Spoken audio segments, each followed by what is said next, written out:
वर्णमाला लिखो, वर्णमाला। क्या चालू कर रहे हैं? व्याकरण। व्याकरण क्या है?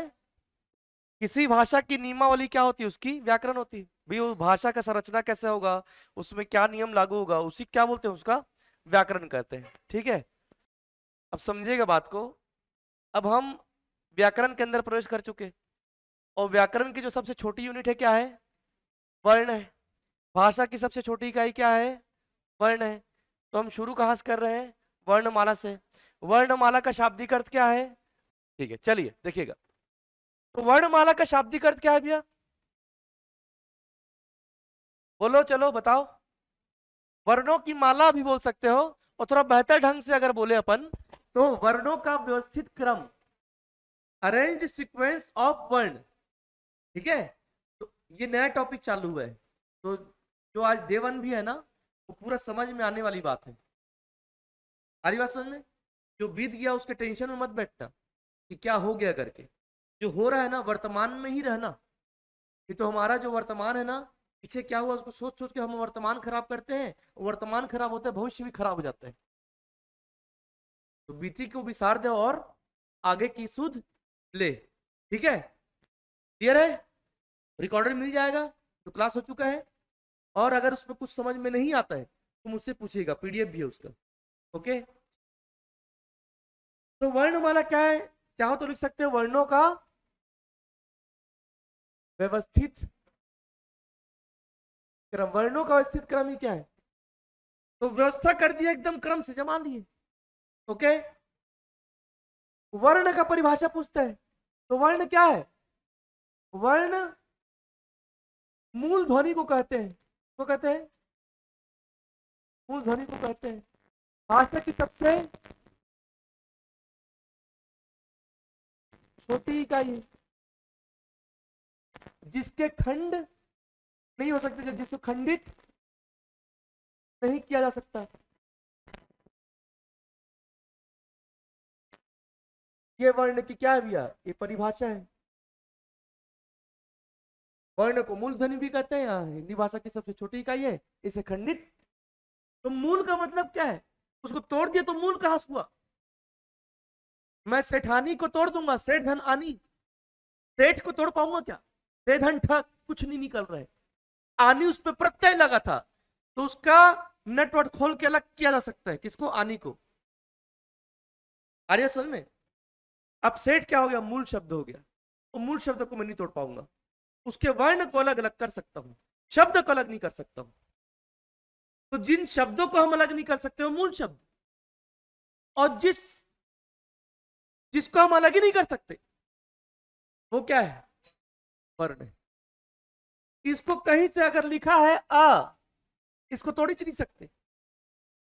आरी बात समझ में? तो वर्ण क्या है? मूल ध्वनि है, भाषा की सबसे छोटी इकाई है, तो खंडित।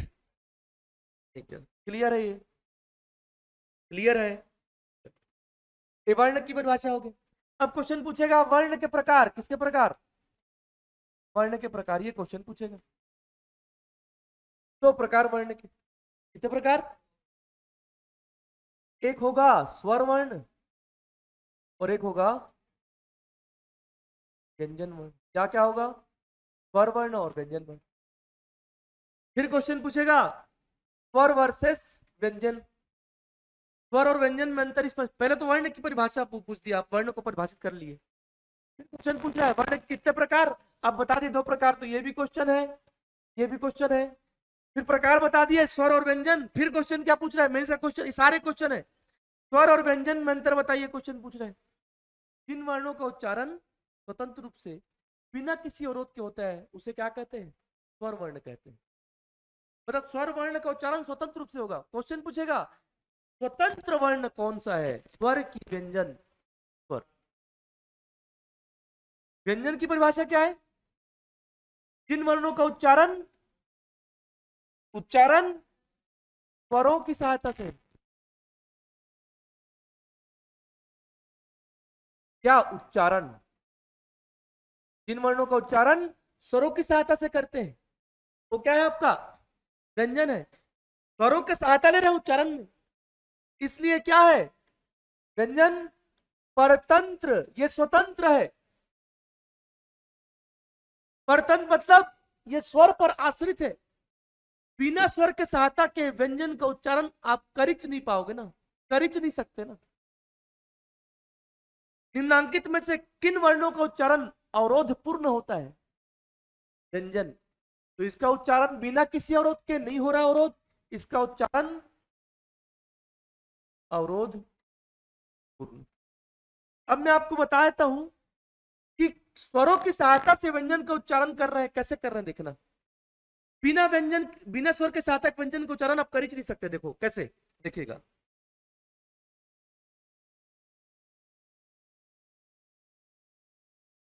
एक साथ बोलो, क च ट त प बोलो, बोलो फिर से बोलो, क च ट त प, फिर से बोलो। ठीक है, सब में ये लगाऊं हलंत। व्यंजन देखो, आप जब बुक खोलोगे तो हलंत लगा के देते हैं, व्यंजन है वो। हलंत हटा दिया मतलब उसमें स्वर लग गया।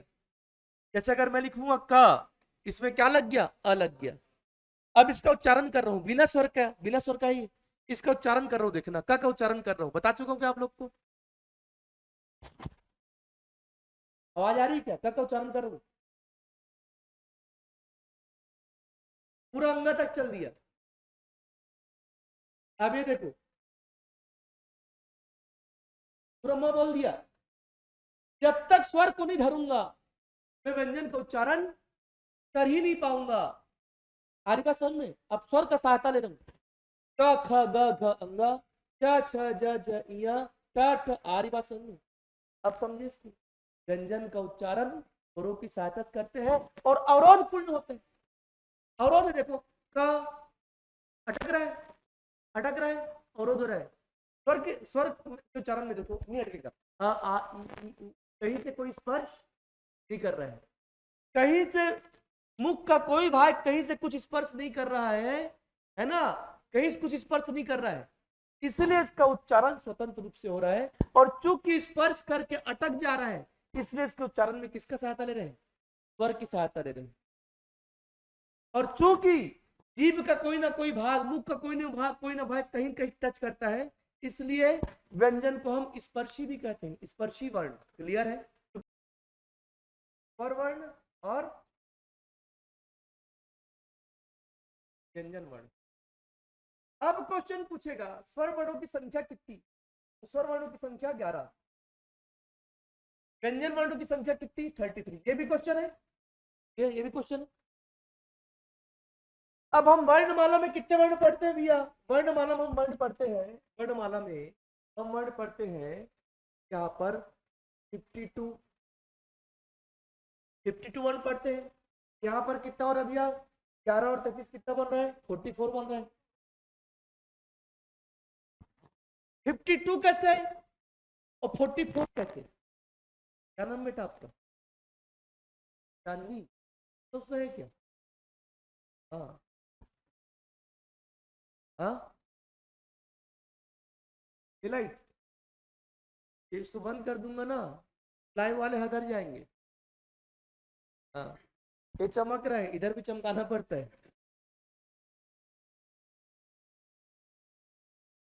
मैं चमका भी क्या करूंगा, पूरे इधर बदली छाया हुआ है। देखिएगा, स्वरों की संख्या कितनी है? 11, व्यंजन की संख्या 33। इसको मैं जस्टिफाई कर रहा हूं कि 33 कैसे और ये 11 कैसे। अगर क्वेश्चन पूछता है आपसे स्वरों की संख्या कितनी है, 11 ही मारना, 13 मत मार देना। व्यंजन की संख्या कितनी है तो कितना मारोगे? 33 ही मारना। क्लियर है? अब देखिएगा, बोलो बोलो।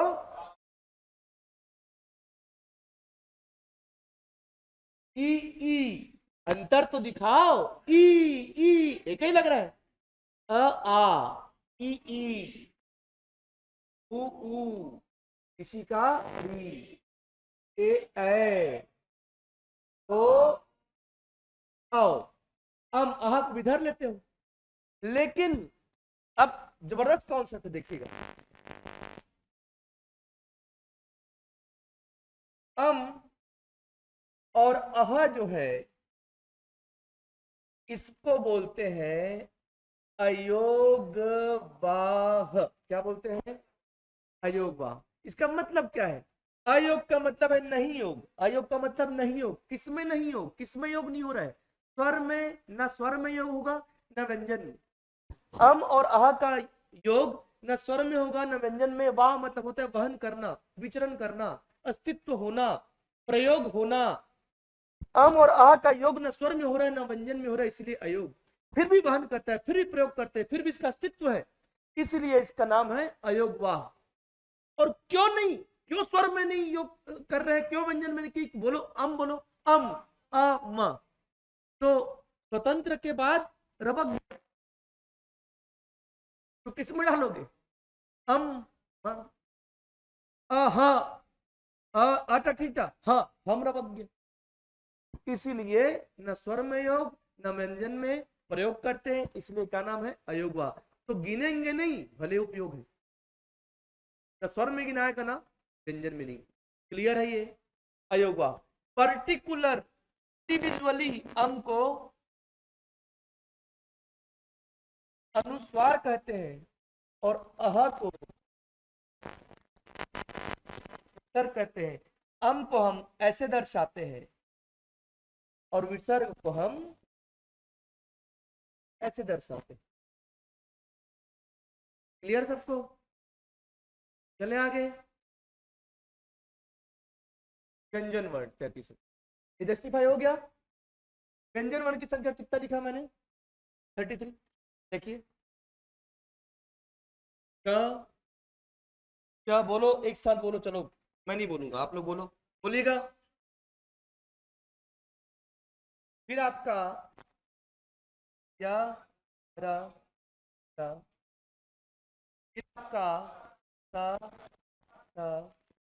सा, सा, फिर आपका सा, सा, य, और ना सर, जैसे लिखा वैसे मत लिखना, फोटो मत बना देना, है ना?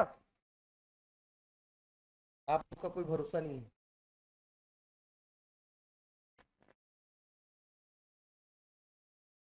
ठीक है? क्लियर है? ये कितना हो गया?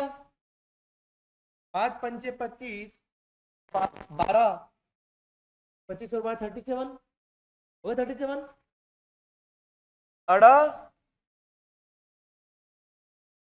और अढ़ा कितना हो गया? 39, 25 2, और ये टोटल कितना हो गया? 12, 39 हो गया। हो गया 39। अरे हुआ कि नहीं हुआ? तो 11 में 2 जोड़ोगे तो हो गया ये 13, और इधर आपका 33 में, 33 में 12 जोड़ दोगे तो कितना हो गया आपका? 39 कर दो चलो, तो कितना कितना भी गिने गिने अपन, प्लस 39, 13 प्लस 39 कितना हो गया? ये हो गया 52, हो गया 52। अब ये 39 हम गिन दिए ना, ये 39 से 33 में कैसे आए ये हमको देखना है ना, क्योंकि व्यंजन की संख्या में क्या बताऊं? व्यंजन में कितना बताऊं? 33 बताऊं, बताया ना? ये क्या है? श, क्या बनाया है? स प्लस षटकोण के श। ये बार बार क्वेश्चन पूछा है, बार बार। मेंस में पूछेगा, प्री में पूछेगा, मेंस में पूछेगा, व्यापम में ढील देगा। च, और क्या मार्क आते पता है? बिना पढ़े। देखो हिंदी मीडियम का सबसे बेकार आदत ये है, करेंगे बहुत अच्छा हो जाएगा, हिंदी पढ़ना पड़ेगा, लेकिन हिंदी मीडियम वाला क्या पता, हिंदी को तो तवज्जो नहीं देता, और अंग्रेजी कंजट लगता है करके पढ़ता नहीं। नहीं, एकदम रियलिटी है ना? तो हिंदी भी डब्बा हो जाता है और अंग्रेजी भी नहीं बन पाता, है ना? कई लोग इसको क और छ मार्क आएंगे, छत्रिक छ, क्योंकि आप उच्चारण छ ही करते हो। तक्षशिला कहा थे? तक्षशिला है, क्षमा है, मुझे क्षमा करे नहीं, क्षमा करे। आखिरी बात समझ में? छ है ये तो दिख रहा है, इसको पूछता भी नहीं, उपेक्षित है बेचारा ये तरह। बोलता है मेरे भी पूछ दो, बोल तेरे नहीं पूछेंगे क्योंकि स्टूडेंट धर देगा तेरे को, त प्लस र, इसलिए ये इसको नहीं पूछता है। क्लियर है? इसको मनमाने पूछ रहा है, इसको भी नहीं पूछता। क्यों? स्टूडेंट इसको भी धर देगा, श प्लस, एकदम क्लियर है, क्लियर कट। इसको पूछ रहा है क्योंकि स्टूडेंट क्या धरेगा, ग, ग प्लस य, ग, हो गया कबाड़ा। ये है एक्चुअली में ज प्लस इया, जिया। संस्कृत में जब हम इसका उच्चारण करते हैं तो ज्ञान विज्ञान ये उच्चारण करते हैं। आ रही बात समझ में? जिया। रामदेव बाबा का प्रोग्राम जब भी आप देखोगे तो वो कभी ज्ञान नहीं बोलते, वो ज्ञान विज्ञान की बातें करते हैं, बोलते हैं ना। तो इसका, और चूंकि हम लोग मुखाराम वाले हैं, है ना, जिया बोलने में थोड़ा तकलीफ हो गया, तो धीरे धीरे करके हमारे पूर्वज ज्ञा चालू कर दिए, जिसको आज तक हम लोग फॉलो कर रहे हैं। क्लियर है? ये क्लियर है? चले आगे। अब इसमें ऑप्शन ए में रहेगा क प्लस श, और क में हलंत नहीं रहेगा, आप मार दोगे उसको। फिर बी में देखोगे हलंत वाला, वहीं पर आपको क्लियर हो जाएगा कि ये मेरा बिगड़ गया है। क्यों? क्योंकि पिछला 3 क्वेश्चन बना नहीं है, और अचानक ऐसा क्वेश्चन आता है जो बनता है, हबकते हो आप लोग, क्योंकि 3 क्वेश्चन नहीं बना, भुखाए हो। क्वेश्चन पूछा, बार बार बताता भी हूं क्लास में कि अध्यादेश कौन जारी करता है, ये क्वेश्चन है, असिस्टेंट बीओ क्वेश्चन 2014 9 मार्च, प्री असिस्टेंट बीओ पीएससी लिया था। अध्यादेश कौन जारी करता है? ऑप्शन ए राष्ट्रपति, मार दिया दंड से। ऑप्शन बी राज्यपाल। ऑप्शन सी ए और बी दोनों। हो गया बंटाधार, वही माथा धर के बैठ गया, क्योंकि 3 नंबर का उसको लॉस हो चुका था। अब बोलोगे सर -1, 2 नंबर मिलता, 1 नंबर कटता, उस समय तो हाफ माइनस मार्किंग था, अभी 1/3 हो गया। तो आप सोच रहे होगे सर 3 नंबर का लॉस कैसे हो गया? 3 नंबर का लॉस ऐसे हुआ, मान लो वो 100 नंबर पाता है ना, 98 मिनट का था, है ना, और 100 नंबर पाता, वो 2 नंबर मिलता उसको, तो उसको 2 नंबर मिला तो नहीं, 1 नंबर कट गया, तो किस में आ गया वो? 97 में आ गया वो। तो जब वो 97 में आ गया तो कितने नंबर का नुकसान हुआ? बना हुआ क्वेश्चन बिगड़ा, और तो कितने नंबर का नुकसान हुआ उसको? 3 नंबर का। 100 पाता, 1 कट गया, 2 मिलता, 1 कट गया, तो 3 नंबर का नुकसान नहीं हो गया। और वो जो बंदा उसको बिगाड़ा है वो अंबिकापुर में छात्रावास अधीक्षक है अभी, क्योंकि 2 नंबर से चूका था वो। ठीक है, तो वो परीक्षा जो आपका रैंक तय करता है ना, जो रिजल्ट बनाता है, उसमें आप त्रुटि नहीं कर सकते। तो मेंस में आप त्रुटि नहीं कर सकते, इंटरव्यू में आप त्रुटि नहीं कर सकते। प्री में आपके पास रहता है मार्जिन, प्री में आपके पास मार्जिन रहता है कि हाँ भाई छटनी है, कुछ आगे पीछे होगा तो मैनेज हो जाएगा, क्योंकि 15 गुना लोगों का सिलेक्शन होना है। आ रही बात समझ में? लेकिन व्यापम में आप त्रुटि नहीं कर सकते, क्योंकि व्यापम 1 शॉट गेम है, पेपर होगा सिलेक्शन होगा। आ रही बात समझ में? क्लियर है ये? चूंकि क पढ़ चुके हैं, श पढ़ चुके हैं, तो क्यों गिनेंगे क और श को?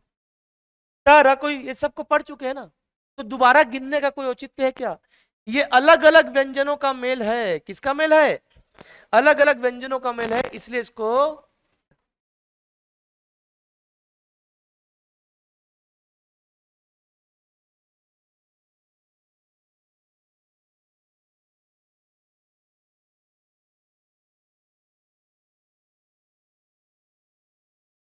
ओके, इसलिए इसको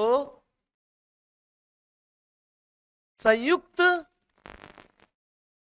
जब कोई अलग अलग चीज को जोड़ते हैं ज्वाइंट बोलते हो ना उसको। जब दो फैमिली रहती है ज्वाइंट फैमिली बोलते हैं ना, संयुक्त परिवार बोलते हैं ना। अरे सुन, तो अलग अलग व्यंजन का मिले तो क्या बोलते हैं इसको? संयुक्त व्यंजन। संयुक्त व्यंजन है, और इन व्यंजन को हम गिन चुके हैं ऑलरेडी, तो फिर से जोड़ जोड़ के क्यों गिनेंगे उसको? तो 39 में 4 को माइनस कर दो, कितना हुआ? 35। समझ में आया कि 33 में कैसे आ रहे हैं? देखो, अड़ा और अढ़ा मूल रूप से संस्कृत का था, है ना, और बाद में इसको हिंदी में जोड़ा गया, हिंदी व्याकरण में। तो मूल तौर पर हिंदी व्याकरण में था नहीं, इसीलिए अड़ा और अढ़ा को भी क्या करते हैं हम? अलग करते हैं। चूंकि संख्या में 2 है ये, इसलिए इसको द्विगु व्यंजन भी कहते हैं। क्या कहते हैं? द्विगु व्यंजन। और चूंकि आया हुआ है, मूल में नहीं था, इसलिए इसको हटाते हैं। तो 39 में 4 2 6 हटा दो, कितना बचता है? इसलिए व्यंजन की संख्या जब पूछता है तो आंसर क्या लेता है? 33। क्लियर हुआ? ये क्लियर हुआ? देखिएगा, अब मैं व्यंजन का नामकरण कर देता हूं। क्या करूंगा? और ये जो नामकरण करने वाला हूं ना, वो भी क्वेश्चन पूछता है। क्वेश्चन पूछता है निम्नांकित में से संयुक्त व्यंजन कौन सा है? ह श ट क्ष दिया रहेगा, तो किसको मारोगे? श को। क्वेश्चन पूछेगा किन व्यंजनों का मेल है? ये क्लियर हो गया। पहले में हलंत देखना ना, क्लियर है ये? ठीक है, देखिएगा। उसके बाद क्वेश्चन पूछेगा निम्नांकित में से अंतस्थ व्यंजन कौन से? अंतस्थ क्या? ये यार अलावा क्या है? अंतस्थ व्यंजन। अंतस्थ व्यंजन क्यों? क्यों अंतस्थ व्यंजन? इसलिए क्योंकि इसके उच्चारण में आधा माधा स्पर्श होता है, पूरा कहीं पर कुछ स्पर्श नहीं हो रहा है। देखो समझना बात को, या बोलो या। जीभ का प्रयोग हो रहा है, जीभ सिकुड़ रहा है, जीभ कहीं टच नहीं कर रहा है ऊपर नीचे से, या है ना? वह बोलोगे तो होठ आपस में टच नहीं कर रहे हैं, दांत, ऊपर का दांत है ना, नीचे के आपके होठ से टच हो रहे हैं, वह होठ टच हो रहा है क्या? तो होठ टच रहते रहते रह गया, स्पर्श रहते रहते रह गया, इसलिए अंतस्थ। आ रही बात समझ? या में भी जीभ जो है ऊपर टच रहते रहते रह गया, इसलिए अंतस्थ। र टच तो हुआ लेकिन जल्दी वापस आ गया। ल ल भी जल्दी आ गया। अरे सुनो, इसलिए य र ल को क्या बोलते हैं? अंतस्थ व्यंजन कहते हैं। पर्टिकुलर या और व को हम अर्ध स्वर भी कहते हैं, क्योंकि यह बोलते हो तो क्योंकि जीभ सुकुड़ बस रहा है, टकरा एकदम एग्जैक्टली नहीं रहा है, अवरोध एग्जैक्टली नहीं हो रहा है, इसलिए हमको स्वर जैसा लगता है लेकिन स्वर है नहीं, इसलिए आधा स्वर मान लो। तो कुछ विद्वानों ने इसको क्या बोल दिया। और वैसे ही वह को है ना, दांत को होठ से नहीं टकराओगे, कलाकारी दिखा के ऐसे वह भी ऐसे कर सकते हैं। आर्य समझ में? इसलिए यह और वह जो है हिंदी छत्तीसगढ़ी दोनों में क्या है? और क्वेश्चन छत्तीसगढ़ी वाले पार्ट में मेंस में पूछा, मेंस पूछा निम्नांकित में छत्तीसगढ़ी में अर्ध स्वर है, तो आपको आंसर क्या लिखना था? यार वाह। कुछ विद्वान जो है ये चारों को अर्ध स्वर लिखते हैं, कुछ विद्वान या और वाह को अर्ध स्वर लिखते हैं, है ना? वसुदेव नंदन की बुक में चारों को अर्ध स्वर बोल दिया गया है। तो यदि अर्ध स्वर है करके आया और एक ऑप्शन में चारों दिया है और कोई चारा नहीं है, तो चारों को आप ले सकते हैं। और अलग अलग करके दिया है र ल य व, तो प्राथमिकता किसकी बनेगी? क्लियर है सबको? क्लियर है? पर्टिकुलर रस्सी के रख लुंठित व्यंजन बोलते हैं। क्या बोलते हैं? लुंठित। ये भी सब क्वेश्चन का हुआ है। पर्टिकुलर ला को पार्श्विक व्यंजन भी कहते हैं। लुंठित क्या है, पार्श्विक क्या है, समझना बात। लुंठित का हिंदी अर्थ होता है लुढ़कना। क्या होता है? लुढ़कना। अब र का उच्चारण करो, स्लो मोशन में करना, लुढ़क रहे। जीभ जो है ऊपरी भाग से लुंठित, लुढ़कना। र का उच्चारण करो, र। जीभ लुढ़क रहा है, थोड़ा लंबा ले जाओ उसको, र र लुढ़का। और लुढ़कना को संस्कृत में क्या बोलते हैं? लुंठित। इसलिए र क्या है? लुंठित व्यंजन। पार्श्विक, पार्श्व मतलब होता है बगल, पड़ोसी, बगल। आ रही? जीभ का जो छोर है ऊपर टकरा रहा है ल, और फिर ऐसा हो रहा है बगल से क्या निकल रहा है? हवा। ल, जीभ के बगल से हवा रहा है, चूंकि बगल से हवा निकलता है, बगल मतलब पार्श्व, इसलिए ल जो है पार्श्विक व्यंजन है। अब एग्जाम हॉल में जब देखोगे आप ना, निम्नांकित में से लुंठित व्यंजन कौन सा है करके, ऑप्शन ए में रहेगा र, ऑप्शन बी में रहेगा ल, और लहर लहर में लुंठित ल लगा दोगे, ये होता है, कंफ्यूज हो जाओगे वहां पर। तो थोड़ा सा उच्चारण करके देख लेना, अर्थ समझ गए ना। लुंठित का मतलब लुढ़कना, ल का उच्चारण करना, लुढ़क रहा है क्या, लुढ़क रहा है। उसके बावजूद आप भूल जाते हो मान लो, तो एक छोटा सा ट्रिक याद रखना, ल के साथ ल नहीं है, देख लो, तो जब ल के साथ ल नहीं है तो र लुंठित। क्लियर है। छोटा छोटा ट्रिक जो, देखो हम जब ऑप्शन वाला एग्जाम देते हैं ना, तो हमको थोड़ा ट्रिकी जाना पड़ता है, और वहां पर ट्रिकी जाना बहुत जरूरी है। आ रही बात समझ में? और ट्रिक और कॉन्सेप्ट का अगर मिलन हो जाए, प्री मेन सब पार, आ रही बात, वो मिलन ही आपको करना है। स श श ह, ठीक है, उच्चारण करो, बोलो। स घिस रहा है ना, रगड़ रहा है ना, रगड़न हो रहा है ना, और जहां घर्षण होगा वहां हीट होगा, उष्मा होगा। अरे घिसोगे कहीं पर भी घिस, तो मुंह घिस रहा है कि नहीं घिस रहा है? स श श ह, घर्षण हो रहा है तो हीट होगा, इसलिए स श श ह को उष्मी व्यंजन भी कहते हैं। क्या कहते हैं भैया?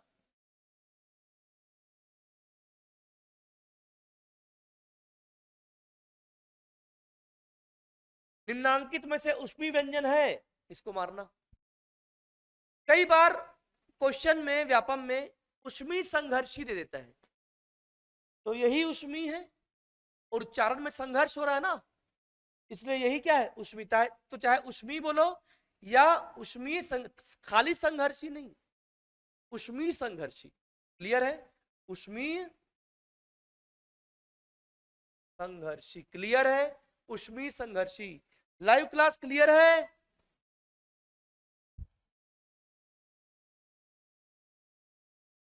एक प्रियांशी, दीक्षा, वीरेंद्र, तेज, ओके,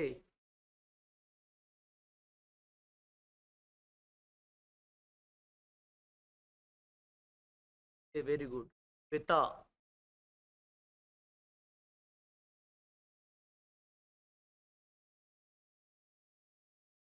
देखिएगा, उष्मीय संघर्षी व्यंजन स श श ह, इसका उच्चारण कहाँ कहाँ से हो रहा है, उच्चारण स्थल बताऊंगा, ये आएगा, इसी पार्ट आएगा, ठीक है। ये इसका नामकरण तो हो गया संयुक्त व्यंजन, इसका अड़ा अड़ा हो गया क्या व्यंजन, द्विगु व्यंजन। क्वेश्चन लेकिन सब बच्चे द्विगु व्यंजन पढ़ के गए मस्त, तो क्वेश्चन पूछ रहा है निम्नांकित में से उक्षिप्त व्यंजन कौन सा है, क्या पूछ रहा है, निम्नांकित में से उक्षिप्त व्यंजन कौन सा है, और अड़ा दोनों क्या है, उक्षिप्त है, क्या है, उक्षिप्त है। अब उक्षिप्त का अर्थ हमको जानना पड़ेगा। उक्षिप्त मतलब होता है झटके से फेंकाना। क्या होता है? झटके से ना, ऐसा नहीं, झटके से फेंकाना। ये संस्कृत शब्द है ना, हिंदी में क्या होता है इसका मतलब, झटके से फेंकाना। इसका उच्चारण करो, देखो इसके उच्चारण में ना ड, एकदम लगा के ड बोल रहे हो, ड ढ बोल रहे हो। यहां पर क्या हो, देखो अड़ा अड़ा अड़ा, तो ड अड़ा में अंतर है ना, ड अड़ा ढ अड़ा, अरे सुन, तो झटके से क्या हो रहा है, जीभ टकरा रहा है, और ऐसा ऐसा होता है, ऐसा, और एक होता है ऐसा करके, तो झटके से फेंका रहा है। क्लियर है? चूंकि झटके से फेंका रहा है, इसलिए क्या बोलते हैं, अड़ा और अड़ा को उक्षिप्त व्यंजन कहते हैं। ये भी प्रश्न है, ये सब प्रश्न पूछा गया है। क्लियर है सबको? अब इसमें आते हैं 5 पंचे 25, एक आध बार गिरने वाला हूं ना इधर। ये सब को कहते हैं क्या, स्पर्शी व्यंजन। क्या कहते हैं भैया?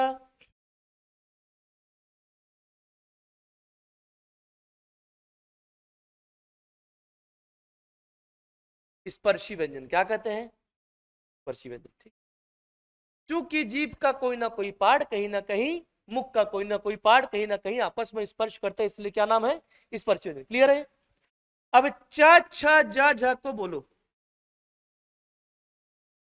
च छ ज झ, ये च छ ज झ स्पर्श तो कर ही रहा है, स्पर्श के साथ साथ संघर्ष भी कर रहे हैं, स्पर्श के साथ साथ संघर्ष भी कर रहे। तो क्वेश्चन पूछ चुका है निम्नांकित में से स्पर्शी व्यंजन कौन सा है, और ये ऑप्शन में मिला के दे दिया है, तो आंसर यहां से लिया है 5 पंचे 25 को। एक फिर अलग क्वेश्चन निकाला व्यापम, और क्वेश्चन पूछा निम्नांकित में से स्पर्शी संघर्षी व्यंजन कौन सा है। तो बच्चे उष्मी तो पढ़ के गए थे, स्पर्शी संघर्षी नहीं पढ़े थे। तो कई बच्चे क्या किए, स्पर्शी संघर्षी में संघर्षी देख के इसको मार दिए, और वहां हो गया गलत। तो स्पर्शी संघर्षी बोलेगा तो क्या लेगा, च छ ज झ, क्योंकि ये भी उच्चारण में संघर्ष कर रहा है, इसलिए च या नहीं, खाली च छ ज झ क्या है भैया, स्पर्शी स्पर्शी संघर्षी। क्लियर है ये।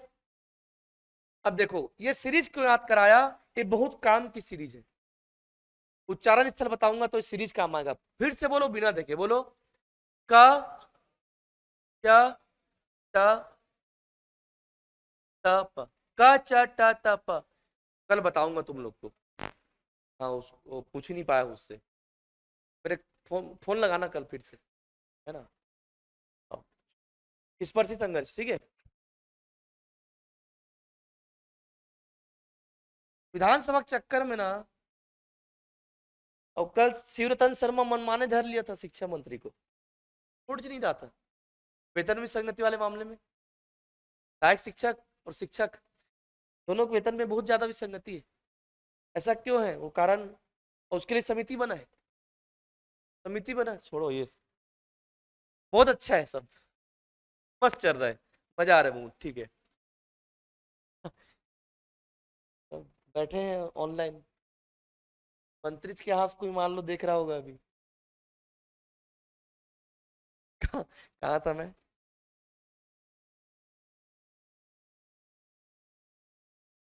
का चटतप समझ आ, ये कौन सा ग्रुप है, एक का ग्रुप है।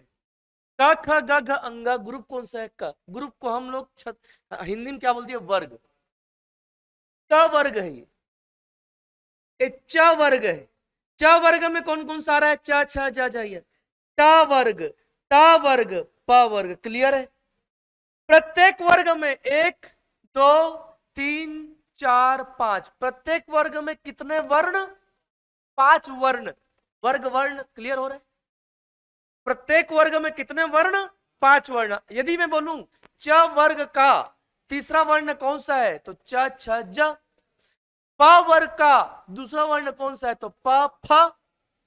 क वर्ग का पांचवा वर्ण कौन सा है, तो अंग। क्लियर है। प्रत्येक वर्ग का जो पंचम वर्ण है, उनके उच्चारण में श्वास जो है मुंह के साथ साथ थोड़ा मोड़ा नाक से भी निकलता है। उच्चारण करके देखो, अंग हिमेश रसम्या व्यंजन है ये, हरी बात समझ में।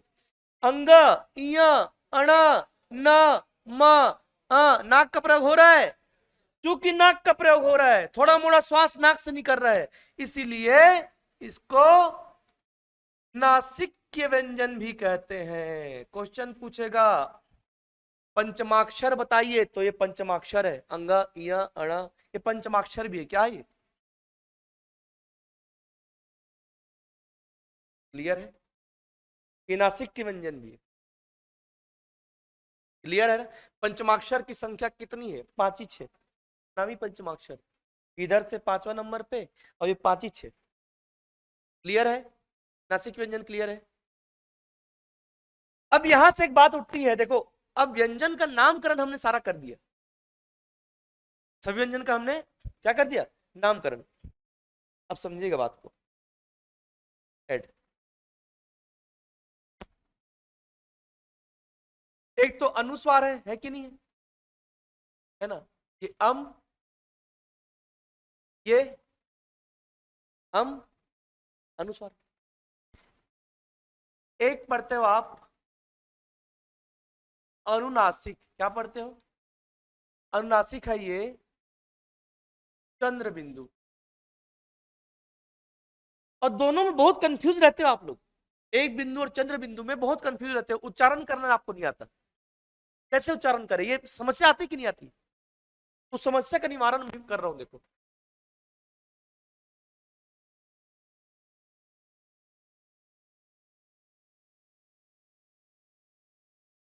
हाँ, टकरा रहा है क्या होठ? टकरा है क्या होठ? नहीं टकरा, हाँ।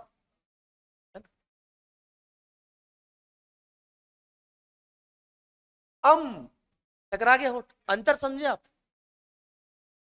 अगर चंद्र बिंदु लगा के दिया रहेगा, ये दिया है आंगन, अरे आंख, आंख नहीं, आंख, आंगन, गांव,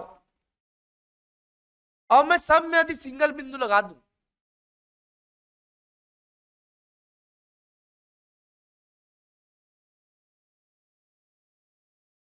हंस, जोर लगा रहा हूं मैं, हंस। और आप सोच रहे होगे सर होठ क्यों नहीं टकरा रहा है, ये सोच रहे हो ना, सोच रहे हो ना सर होठ क्यों नहीं टकरा रहा है? अरे सोच रहे हो कि नहीं सोच, हन टकरा रहा है, हन, होठ क्यों नहीं टकरा रहा है? हो जाए बात, ये अनुस्वार जो है ना, इसका प्रयोग जो, इसका प्रयोग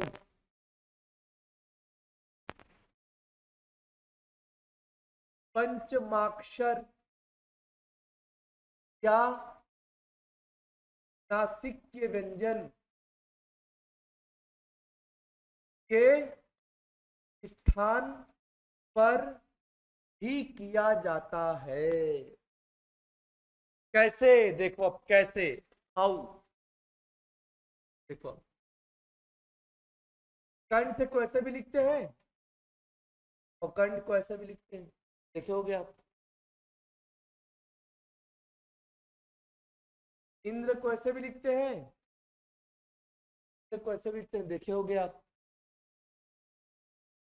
अंबर ऐसे भी लिखाता है, अंबर ऐसे भी लिखाता है, देखे होगे आप। लिखाता है कि नहीं लिखाता? आपको पता कैसे चले कि मैं क्या लिखा हूं?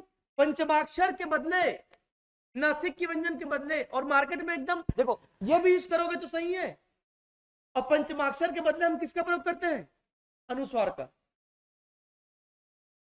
आर्य तो हर अनुस्वार जो है ना, जरूरी नहीं कि अनुस्वार ही है मूल वाला, बहुत सारे अनुस्वार किसके बदले आए हैं? पंचमाक्षर के बदले आए हैं। क्लियर हो रहा है? समझ समझ में आ रहा है? आपको पता कैसे चलेगा कि ये बिंदु अणा के बदले ही आया है? क्यों? क्योंकि इसके बाद क्या है? ठ।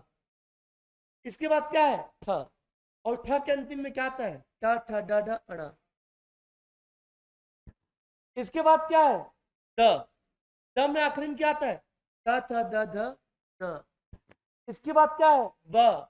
ब में आखिरी में क्या आता है? म। तो ये बिंदु वही पंचम वर्ण होगा जो बिंदु के बाद है। और देखो एक और प्रैक्टिकल चीज, जब ये बिंदु के बाद इसके ऊपर बिंदु लगा हुआ है ना, तो मेरा आप ही आप ना म में जाएगा अम, अनबर बोल रहा हूं क्या मैं? अन बोल रहा हूं क्या? अन। अगर आप बिंदु है यहां पर और पा फा बा भा में से कोई भी वर्ण का उच्चारण करोगे इसके बाद ना, तो आपका होते ही मिलेगा मां ही होगा। देखो अम, माया, अंबर, ये द है ना, ये न वाले में जाएगा इन, कण, अणा, कण। आरी बात समझ में? ये लिखा है चंचल। अब यहां से भी एक क्वेश्चन व्यापम पूछ दिया, और व्यापम को टापेगा पीएससी। व्यापम के बाद तो हिंदी में बहुत खजाना है, बहुत क्वेश्चन पूछता है। अब भारी अंदर ने क्वेश्चन पूछा चंचल में जो अनुस्वार है वो किसके बदले आया है, क्वेश्चन है। ये बिंदु बात क्या है, तो बिंदु क्या है, इया है, इया है ना। और इया का प्रयोग तो लगभग लुप्त हो गया हिंदी में, संस्कृत में प्रयोग करते हैं। और टाइपिस्ट को बोलोगे इया टाइप कर दे, नहीं कर सकता, है ही नहीं। तो चंचल को आप ऐसे भी लिख सकते हो। ये अटपटा आपको इसलिए लग रहा है क्योंकि आज तक जीवन में ऐसा चंचल लिखे नहीं। तो जिसको हम देखे रहते हैं ना, वो हमको फपता है, वो ऑड नहीं लगता। और जिसको हम देखते हैं ना, नहीं देखे रहते ना, वो अजीब सा ऑड लगता है। लेकिन बहुत सारे ऐसे ऑड चीज है तो इवन ही है, लेकिन आपको क्या लगता है क्योंकि कभी देखे नहीं चंचल। कंगन, कंगन को आप ऐसे भी लिख सको, कैसे लिखोगे, क अंगा, ये सेम है, ये भी कंगन है, ये भी कंगन है। और कंगन बोलो, कंग अंगा आ रहा है कि नहीं आ रहा है, आएगा अंगा। आ रही बात समझ में, क्लियर है सभी को, चले आगे। ठीक, तो पंचमाक्षर के बदले अब देखो, अनुस्वर का जब भी प्रयोग होगा ना तो उसमें जोर लगेगा। अगर किसी भी या किसी भी मैं व्यंजन में यदि अनुस्वर डाल दूं, ये बिंदु डाल दूं, चाहे क के ऊपर ये बिंदु डाल दूं, चाहे ह के ऊपर ये बिंदु डाल दूं, चाहे सा के ऊपर ये बिंदु डाल दूं। अगर मैं लिखा हूं सा, ये दो मात्रा है, दो मात्रा है कि नहीं, दीर्घ स्वर है ये, मतलब दीर्घ है ना, दो मात्रा है। अगर मैं सा लिखता हूं, ये एक मात्रा होगा, इसमें अ है, इसमें आ है, एक मात्रा है, ये दो मात्रा है, समझना बात को। लेकिन अगर मैं इसमें अगर बिंदु ये डाल दूं, इस देखो, अगर समय में ये यहां पर देख लो, ये इसको अगर काउंट करूंगा मैं हन, इसको दो मात्रा काउंट करूंगा, लेकिन यहीं पर ये काउंट करूंगा ना, तो इसको मैं एक मात्रा काउंट करूंगा। इसका मतलब ये मत समझना चंद्र बिंदु डलता है सर तो एक मात्रा काउंट होता है, बेटा इसमें अगर डलेगा तो ये तो दो दो मात्रा वैसी हो गया। आ रही बात समझ, ये तो दो मात्रा वैसी हो गया। तो मूल स्वर में, लघु स्वर में, यदि लघु स्वर है, ये लघु स्वर है, हाँ, हाँ लघु है ना, छोटा है, अ ई उ छोटा है। लघु स्वर में यदि मैं क्या मार दूं, अनुस्वार मार दूं, तो ये दो मात्रा हो गया। और इसी में अगर चंद्र बिंदु मार दूं तो कितना मात्रा हो गया, ये एक ही मात्रा रहेगा। क्यों, क्योंकि इसके उच्चारण में समय लगेगा। हंस, ये हंस। तो जब अनुस्वर लगता है ना तो उसको जोर दे के बोला जाता है, आ रही बात समझ में। और जब चंद्र बिंदु लगता है तो उसमें हम जोर नहीं देते, ये उड़ेगा, सॉरी ये उड़ेगा, ये हंसेगा। आ रही बात समझ में। अगर मैं ये कर दूं ना, अंक हो गई, अंक, अंगा है, अंगा, अंक, अरे समझ। लेकिन क्या होता है, आंख, आंख और आंख में अंतर लग रहा है, समझ में आ रहा है, क्लियर सभी को। चले आगे, चलिए देखिएगा कहा थे अपन, व्यंजन का हमने नामकरण कर दिया। अब हम किस में आते हैं, अब हम आते हैं स्वर में। किस में आते हैं, स्वर में। देखिएगा स्वर, स्वर की संख्या कितनी बताई मैंने, 11। चलो बोलो फटाक से बोलो, चलो।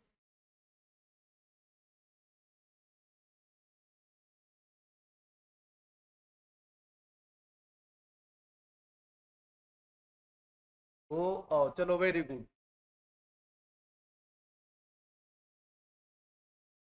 टोटल कितने स्वर,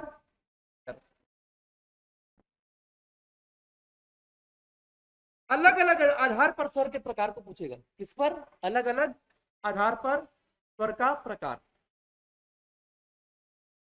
नंबर एक, मात्रा के आधार पर। किसके आधार पर, मात्रा के आधार पर स्वर के कितने प्रकार हैं, ये क्वेश्चन पूछा है, व्यापन पेशी दोनों में पूछा है। तो मात्रा के आधार पर स्वर कितने प्रकार भैया, दो प्रकार। हिंदी में पूछेगा दो प्रकार, लुसेंट को जब उठा के पढ़ोगे तो तीन प्रकार दे दिया है। क्यों तीन प्रकार दिया पता है, क्योंकि संस्कृत में इसमें संस्कृत में 3 प्रकार है। कितने प्रकार है? 3। लेकिन हम क्या पढ़ रहे हैं? हिंदी पढ़ रहे हैं। और जो संस्कृत में तीसरा जो प्रकार है, उसको तीसरा प्रकार का हिंदी में प्रयोग हम नहीं करते। इसलिए जब भी क्वेश्चन पूछा मात्रा के आधार पर स्वर के कितने प्रकार, आप कितना मारोगे? 2 प्रकार। और 2 प्रकार कौन कौन सा है देखो। तो पहला है आपका नंबर 1 ह्रस्व या लघु स्वर, छोटा। ये क्या लगाया मैं? ये क्या है? ये क्या है? रस्सी करा है। अब यही से एक चीज, एक सवाल उठता है, समझेगा बात को। यही से एक सवाल पैदा होता है, कहां पर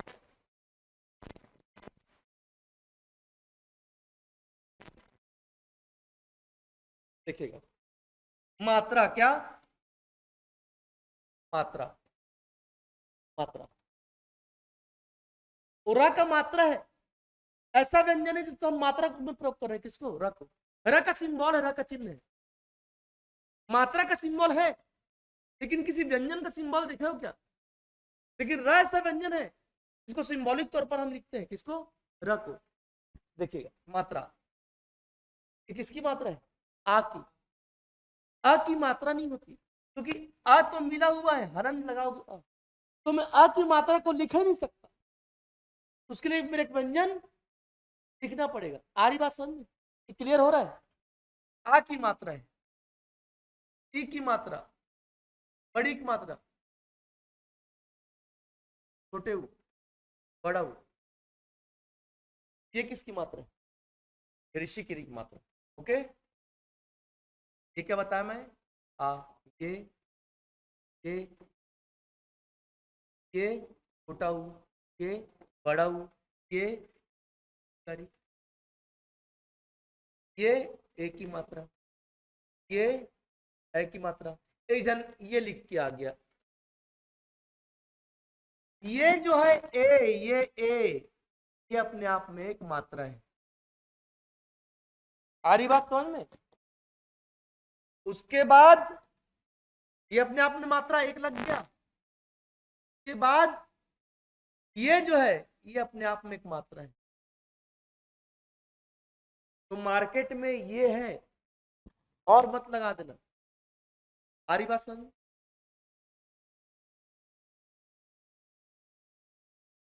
मात्रा,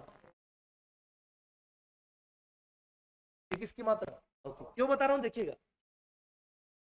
ये पकड़ना, ये नीचे अगर हंसिया है ये, और ये पोगरी ऋषिकारी, ऋषिकारी भी आधा आधा नहीं होता, ये सब अपने आप में पोगरी पोगरी है। आ रही बात समझ? ऋषिकारी, ये रस्सी का रह, रस्सी का रह। मैं लिखता हूं कर्क, ये ऊपर हंसिया, ये ऊपर हंसिया, ये ऊपर जो हंसिया बना है ये है आधा रस्सी का रह। मैं लिखता हूं क्रम, ये जो नीचे ये नीचे जो है ये है पूरा रस्सी करा। यदि रस्सी करा ऊपर रहा तो जिसके मुंडी में नाचे गए इसके ऊपर होगा, उससे पहले इसका उच्चारण होगा। और ये चूंकि आधा है तो तुरंत बाद ये आएगा। कर्क, रुकेगा रम, कर्क का पूरा, ये का पूरा, ये का पूरा, ये आधा। कर्क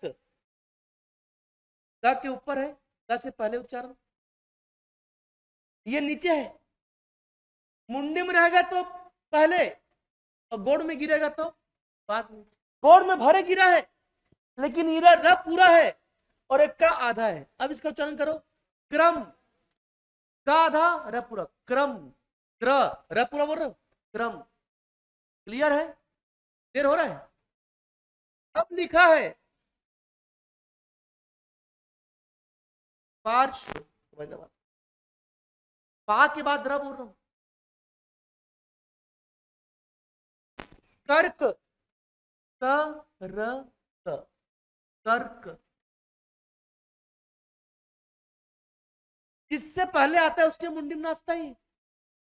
तो कायदे से शक्कर के शक पहले आ रहे हैं, पार यहाँ जगह मिल रहा है क्या इसको खोजने का? कहाँ खोजूंगा इसको? याद है, इसको यहाँ जगह नहीं मिला, ये यहाँ आके यहाँ खोजा है फिर। ये क्यों बता रहा हूं, स्पेलिंग में पूछता है। अब क्वेश्चन पूछा है स्पेलिंग में, ये देखो,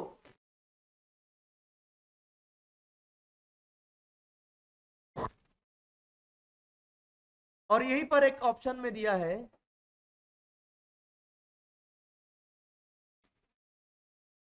आप बोल रहे हो क्या? देखो, उच्चारण सही करो, स्पेलिंग सही बनाओगे।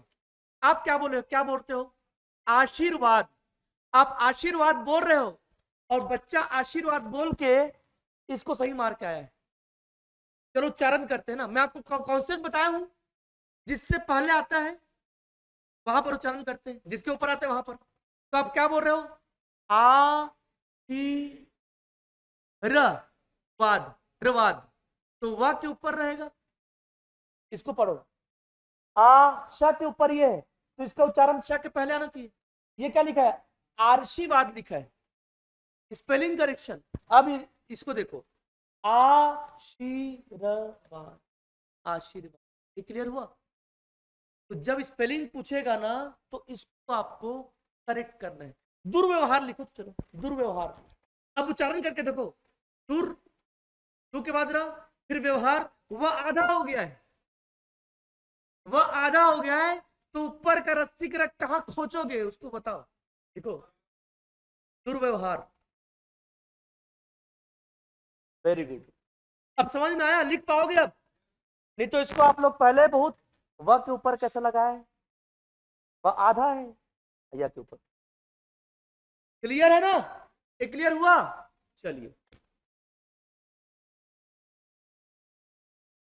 अब यही से एक चीज आता है, यही से एक चीज आता है, एक टॉपिक बन जाता है, छोटा सा टॉपिक है, क्योंकि मात्रा पढ़ रहे हैं, समझिएगा बात को। ये भी क्वेश्चन पूछा, ये है वर्ण संधि विच्छेद, तो पढ़ाऊंगा बाद में। ये क्या है? वर्ण विच्छेद क्या है? वर्ण विच्छेद। अब क्वेश्चन पूछा एसीएफ, एसीएफ समझिए, जो रेंजर और एसीएफ बना, ये एग्जाम होता ना, उसमें क्वेश्चन पूछा, राम शब्द में, राम क्या है? राम शब्द में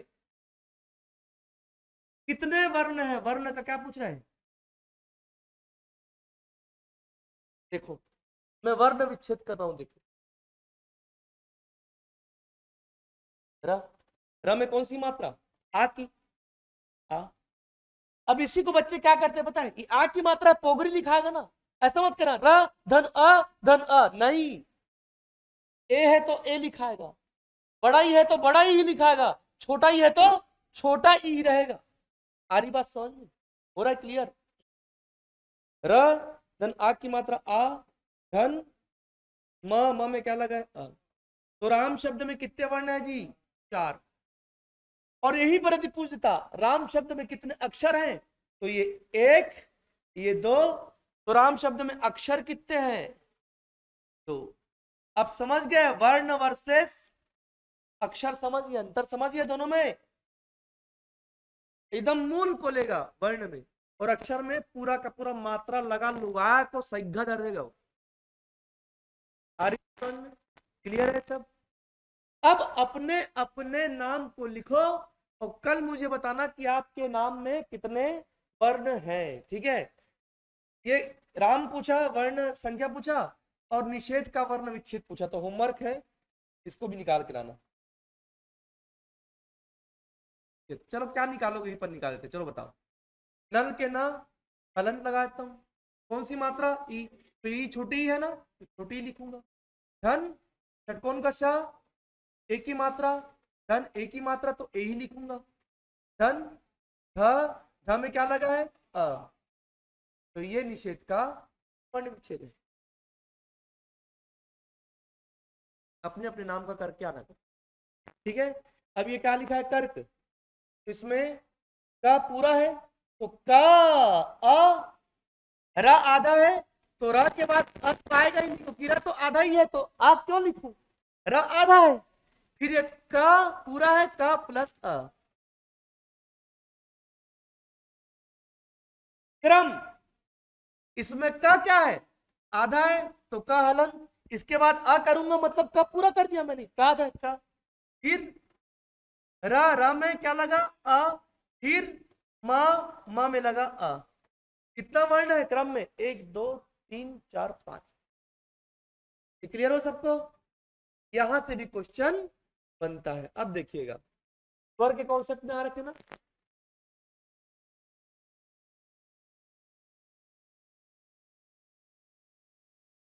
मात्रा के आधार पर स्वर के प्रकार। कितने प्रकार? 2 प्रकार। पहला ह्रस्व, अभी समझ में आया ये क्या है? रसिक र, और इसमें ह आधा है और र पूरा है। अब उच्चारण करो ह्रस्व, बोलो ह्रस्व। क्लियर। चलो नंबर 2 दीर्घ या गुरु स्वर। दीर्घ गुरु मतलब बड़ा, ह्रस्व लघु मतलब छोटा। क्वेश्चन पूछेगा मात्रा के आधार पर कितने प्रकार, तो 2 प्रकार मार दिए, क्वेश्चन का आंसर मिल गया। फिर क्वेश्चन पूछेगा हर या लघु हर्ष या लघु स्वर की संख्या, ये 4 है। दीर्घ या गुरु स्वर की संख्या ये 7 है। 7 4, ये 4 को ले लेता हूं। अ ई और ए बड़ा है छोटा नहीं है। आ रही बात समझ में? ए ओ औ सब बड़ा है, ठीक है। हाँ, आप सोच रहे होगे छोटा है बड़ा है, छोटा हो बड़ा है, बड़ा छब। तो क्वेश्चन पूछा लघु स्वर की संख्या कितनी है, आंसर 4। फिर क्वेश्चन पूछा मूल स्वर की संख्या कितनी, तो मूल ही है आ ई ऋषि करी। तो ये चारों के चारों क्या है, ये चारों के चारों क्या है, ये चारों के चारों मूल स्वर भी है, और मूल स्वरों की संख्या भी कितनी है, 4 6। क्लियर हो रहा है? दीर्घ या गुरु स्वर, आ ई उ ए ऐ ओ औ, ये सातों के साथ क्या दीर्घ स्वर।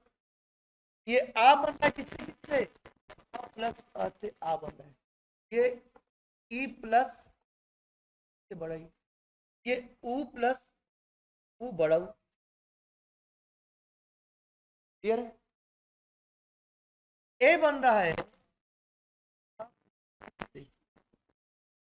ए बन रहा है, देखो आ के बाद ए बोल के देखो, आ के बाद ए बोलो, एक लय पे बोलना, अटक मतलब रुकना मत। आए हो रहा है, आ प्लस उ। आ के बाद ओ बोल के देखो, एक लय में बोलना आओ। यहां पर थोड़ा सा आपको दिक्कत होगा, आई, लेकिन है कुछ चीज है तो है, दिमाग उसको मत लगा। यहां बन रहा है तो खुश, ठीक है।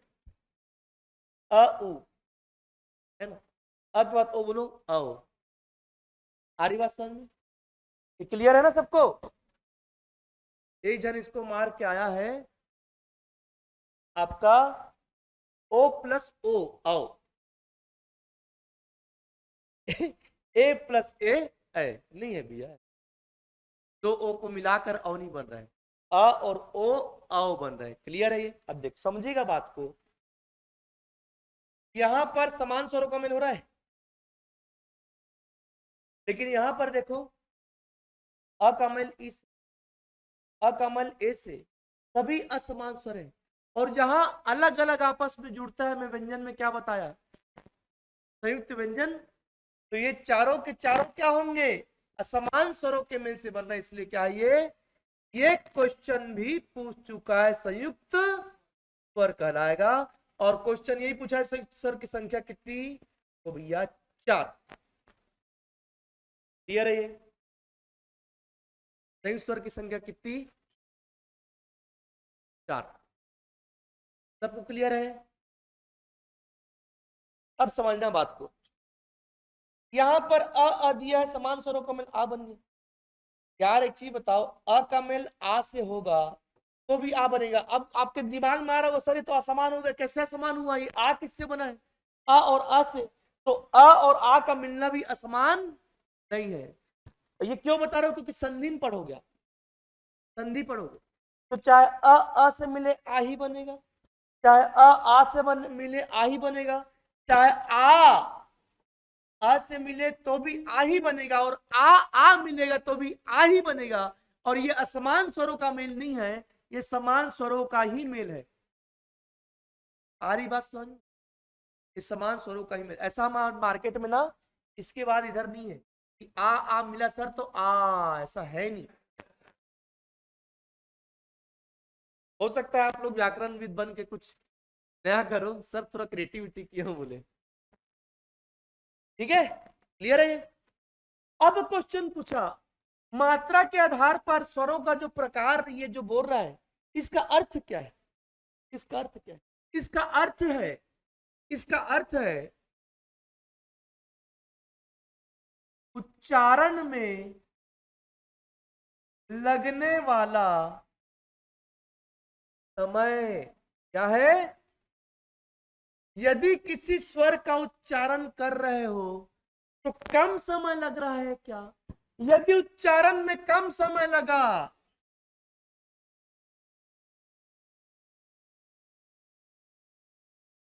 तो वो होगा ह्रस्व स्वर। यदि उच्चारण में अधिक समय लगा, अधिक का मतलब ह्रस्व स्वर से दुगुना समय, ह्रस्व स्वर से डबल समय, उच्चारण में ह्रस्व स्वर से दुगुना समय लगा तो दीर्घ स्वर। इसीलिए ह्रस्व स्वर को हम एक मात्रा काउंट करते हैं, और इससे दुगुना समय लगता है तो दीर्घ स्वर को हम दो मात्रा काउंट करते हैं। दीर्घ स्वर 7 है, सातों के सातों दो मात्रा काउंट होगा, लेकिन संयुक्त स्वर केवल 4 है, क्योंकि ये चारों ही अलग अलग स्वरों के मिल से बने हैं। क्लियर हुआ? जितना बता रहा हूं उससे बाहर पूछता नहीं बता रहा हूं मैं आप लोग को, सब कवर हो रहा है ना इसमें। जो जो डाउट लगेगा तो बुक पढ़ोगे समझ में नहीं आएगा, बता रहा हूं। और उसको पढ़ भी नहीं पाओगे, दिमाग खराब हो जाएगा जब पढ़ोगे उपक्षिप्त, और ऐसा लिखा रहेगा ना, वो ऐसा लिखा रहेगा। मेरा ड्यूटी क्या है? उन चीजों को सरल करके आप तक पहुंचाऊं। ये समझ में आ गया ना? देखो क्वेश्चन क्या निकालता है व्यापम, क्या जब मतलब क्वेश्चन पूछा मात्रा के आधार पर का सब क्या है मतलब, तो उसका है उच्चारण में लगने वाला समय। और ये हो रहा है, जस्टिफाई हो रहा है, समय को दिखा रहा है। ठीक, अब मैंने बात कही थी संस्कृत की। संस्कृत में कितना होता है मात्रा के आधार पर स्वर के प्रकार? 3 होता है। ये जो तीसरा है ना, तीसरा ये है प्लुत स्वर। क्या है? और प्लुत स्वर का उच्चारण समय जो है ना, लघु स्वर से 3 गुना अधिक लगता है। तो ये कितना मात्रा काउंट होगा? ये होगा 3 मात्रा। कितना मात्रा? 3 मात्रा। और आप देखे होंगे कई बार संस्कृत में पढ़ोगे तो ऐसा लिखा रहता है ओम। हम हिंदी में इसको हटाकर ओम लिखते हैं, और संस्कृत में ओम। ये जो एस बना, ये अंग्रेजी का एस नहीं है, ये हिंदी का, ये संस्कृत का लुप्ताकार है। क्या है? लुप्ताकार बोलते हैं, जो एक स्वर का काम करता है, जो एक लघु स्वर का काम करता है, अपने आप में अ का काम करता है, इसलिए ओम। ओम जैसे ओ बोलोगे ना तो वही आकार ले, लुप्ताकार क्यों? वही आकार ओ, तो ओ के आकार में ही एक मात्रा लग जाएगा, ओम। ओ ऊ रहता तो ऊ। अरे बस, तो ये 2 मात्रा और ये तीसरा, तो कितना हो गया भैया? ये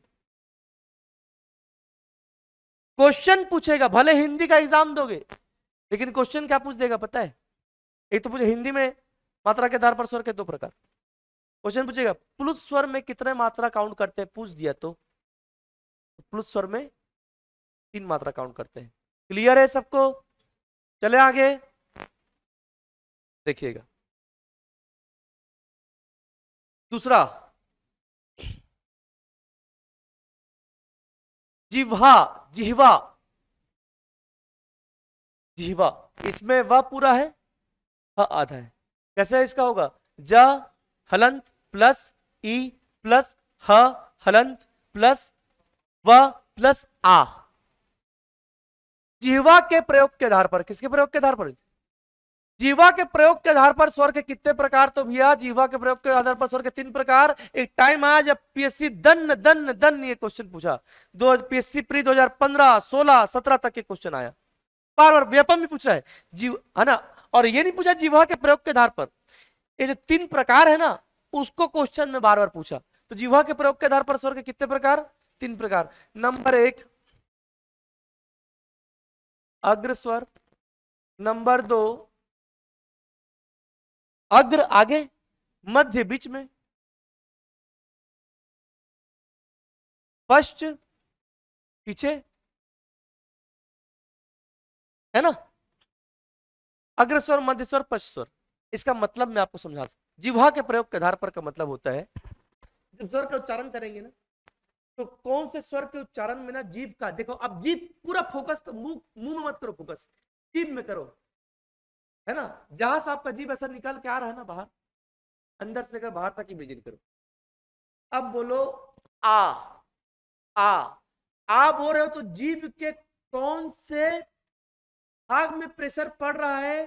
सामने की, बीच की, पीछे? आ पीछे पड़ रहा है प्रेशर। कौन सा भाग प्रयोग हो रहा है? पीछे का भाग। आ जोर पड़ रहा है तो आ क्या है भैया? बस आ के रिस्पेक्ट में अ बोलो, थोड़ा बीच में आया, मध्य स्वर। अ के रिस्पेक्ट में ई, जीभ का सामने है, दांत में टकरा के बढ़िया ऐसा हो गया, ई ए। तो जीभ का कौन सा भाग एक्टिव है? तो ई ए। पीएससी क्वेश्चन पूछा निम्नांकित में से मध्य स्वर कौन सा है? आंसर क्या लिया? क्वेश्चन पूछा निम्न से अग्र स्वर कौन सा? आंसर क्या लिया? अब देखो आ के बाद ऊ बोलो, अब देखो बोलो कि ऊ में होठ, तो कॉन्सेप्ट क्या है कि वह, तो होठ को सोचो ही मत, आप पूरा फोकस करो जीभ पर। भले ऊ बोल रहे होठ ऐसा रहे ऊ, लेकिन जीभ का कौन सा भाग एक्टिव? ऊ पीछे। तो ऊ, सॉरी मतलब छोटा ऊ, ऊ, ऊ, ओ भी बोलोगे, भले होंठ को छोड़ो, जीभ पर फोकस करो। ओ पीछे। ये समझ में आया? अब क्वेश्चन पूछेगा अग्र स्वर पश्च स्वर सब मार दोगे, दे दोगे आंसर। फिर एक कॉन्सेप्ट है नंबर 3, ओष्ठ की गोलाई। ओष्ठ की गोलाई के आधार पर स्वरों के प्रकार ये लेगा 2 प्रकार।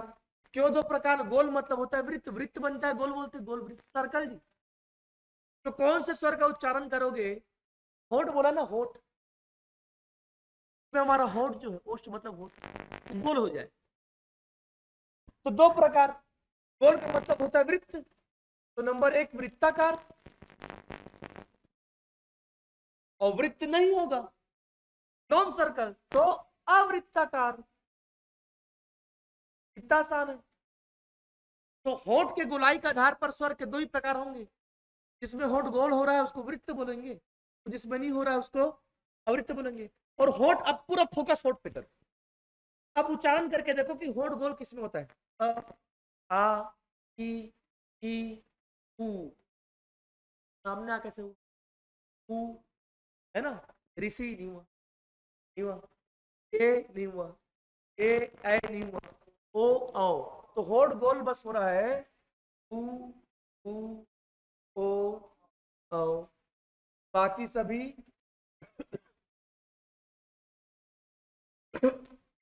अब क्लियर सबको? होठ की गुलाई हो गया। नंबर 2, 3, नंबर 4 ये है आपका मुखाकृति। क्या?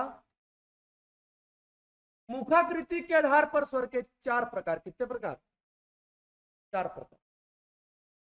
मुखाकृति के आधार पर स्वर के 4 प्रकार। मुखाकृति, मुख की आकृति। और मुख की आकृति मतलब ये बोलना चाह रहा है, कॉन्सेप्ट आपको बता रहा हूं। और एक तो ये संख्या पूछेगा, पूछा हुआ है, ये कॉन्सेप्ट बता रहा हूं। मुखाकृति का मतलब होता है मुख का कितने मात्रा में खुलना। शॉर्ट में कहूं तो मुख का खुलना, क्या का खुलना। मुखाकृति के आधार पर स्वर के प्रकार मतलब मुख का खुलना। और कैसे खुलना, कितने मात्रा में, मुख कितने मात्रा में खुल रहा है, तो सब डिक्रीजिंग ऑर्डर जाते जाएंगे। सबसे ज्यादा खुला, फिर कम, फिर कम, फिर कम। चार प्रकार देखो, उसी ऑर्डर पर मैं लिख रहा हूं। देखो नंबर एक, विवृत स्वर। अब मैं विवृत पढ़ा दिया, घर जाकर देखोगे किसी एक आध बुक में आपको क्या मिल जाएगा, निवृत्त मिल जाएगा। मतलब एक ही विवृत या निवृत्त। इसमें क्या होता है, मुख पूरा खुलता है, मुख पूरा खुलता, मुख पूरा खुलता है किसमें, विवृत में। नंबर दो, अर्ध विवृत। मुख आधा खुलता है। चलो मुख पूरा किसमें खुल रहा है, एक ही ठोस स्वर है जिसमें मुख पूरा खुलेगा।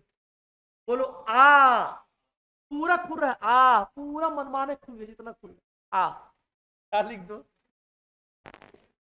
आ। आ के बाद अ, आधा खुला, अ, आए।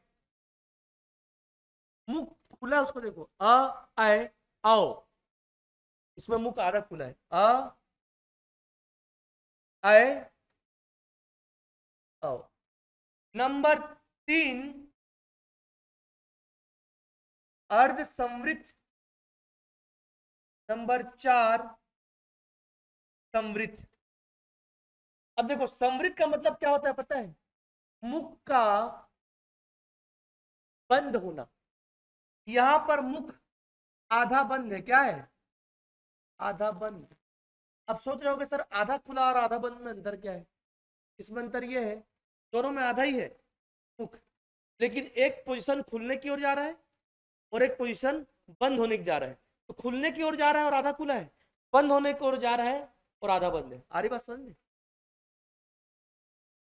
बंद मतलब 70% इसमें बंद हो जाता है और इसमें होता है 50% बंद। पूरा बंद करोगे कुछ नहीं निकलेगा मुंह से। आ रही बात समझ में? अब देखो, अब बोलो ए ओ, बंद के पोजीशन में जा रहा है ना, ए आए बोल रहा तो बंद के पोजीशन में, आओ में भी नहीं जा रहा है। लेकिन ए ओ, ए ओ, आपका मुंह आधा बंद है, तो क्या, ए ओ। क्वेश्चन पूछ चुका है ना, निम्नांकित में से अर्धविवृत स्वर कौन सा है, निम्नांकित में से वृत्ताकार स्वर कौन सा है, ये सब क्वेश्चन पूछा है।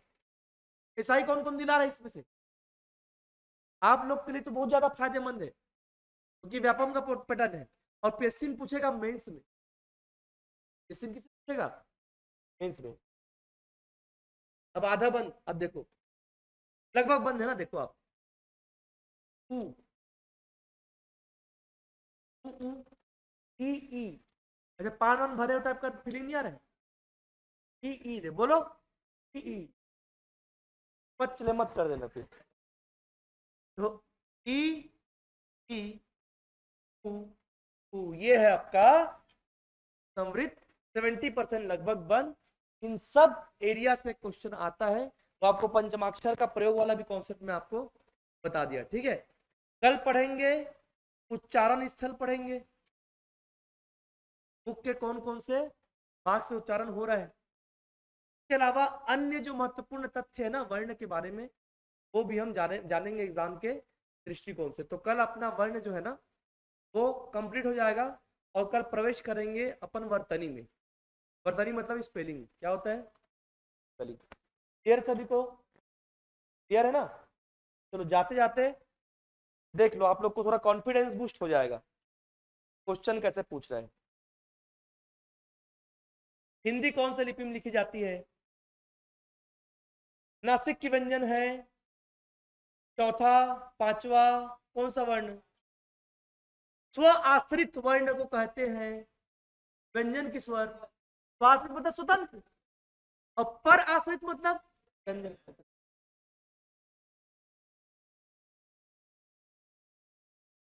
मूल वर्ण की संख्या है, मूल वर्ण, मूल मूल स्वर की संख्या 4 बताओ। ठीक,